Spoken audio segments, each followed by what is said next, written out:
ഒരു ജീവിക്ക് അതിൻ്റെ വാസസ്ഥലത്ത് ജീവിക്കുവാൻ സഹായിക്കുന്ന തരത്തിലുള്ള സവിശേഷതകൾ ഉണ്ടായിരിക്കും. ഈ സവിശേഷതകളെ പറയുന്ന പേരെന്താണ്? അനുകൂലനം.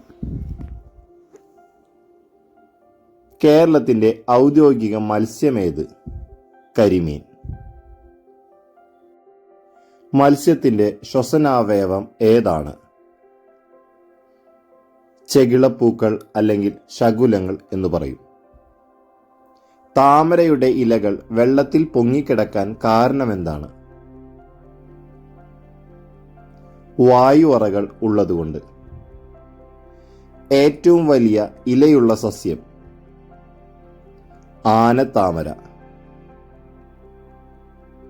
ഒരു പ്രത്യേക പ്രദേശത്തെ പരസ്പരം ആശ്രയിക്കുന്ന ജീവിയവും അജീവിയവുമായ ഘടകങ്ങൾ ഉൾക്കൊള്ളുന്നതാണ്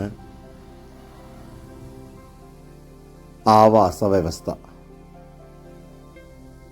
ആവാസ വ്യവസ്ഥയ്ക്ക് ഉദാഹരണം ഏത്? കുളം, തോട്, പുഴ, കണ്ടൽക്കാടുകൾ. ഏറ്റവും വലിപ്പം കൂടിയ തവളകൾ ഏത്? ഗോലിയാത്ത് തവളകൾ. ആഫ്രിക്കയിൽ കാണപ്പെടുന്ന ഗോലിയാത്ത് തവളകൾ.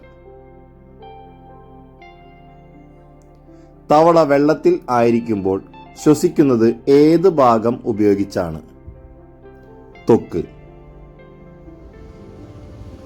ഏറ്റവും വലിയ ഉഭയജീവി ഏത്? സലമാൻഡർ. ജലജീവിയായ ഞണ്ടിന് എത്ര കാലുകളാണ് ഉള്ളത്? 8.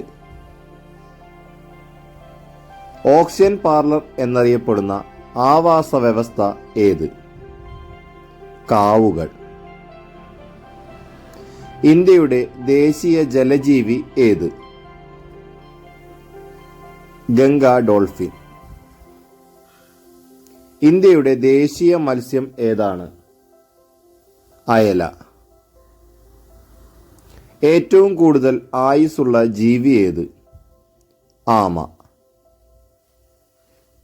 ലോക മണ്ണ് ദിനം ഡിസംബർ 5.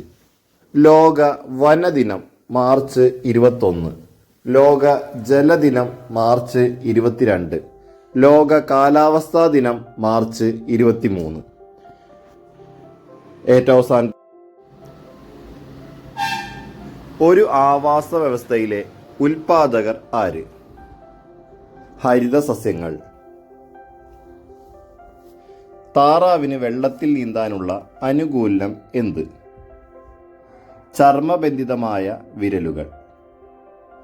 ലോകത്തിലെ ഏറ്റവും വലിയ ജീവി ഏത്? നീലത്തിമിംഗലം. മത്സ്യങ്ങളെക്കുറിച്ചുള്ള പഠനം ഏത് പേരിലാണ് അറിയപ്പെടുന്നത്? ഇക്തിയോളജി. ആവാസ വ്യവസ്ഥ എന്ന പദം ആദ്യമായി ഉപയോഗിച്ചത് ആര്? ആർത്തർ ടാൻസി. നീർക്കോലി എന്തുപയോഗിച്ചാണ് കരയിൽ സഞ്ചരിക്കുന്നത്? ഉരസിലെ ശൽക്കങ്ങൾ.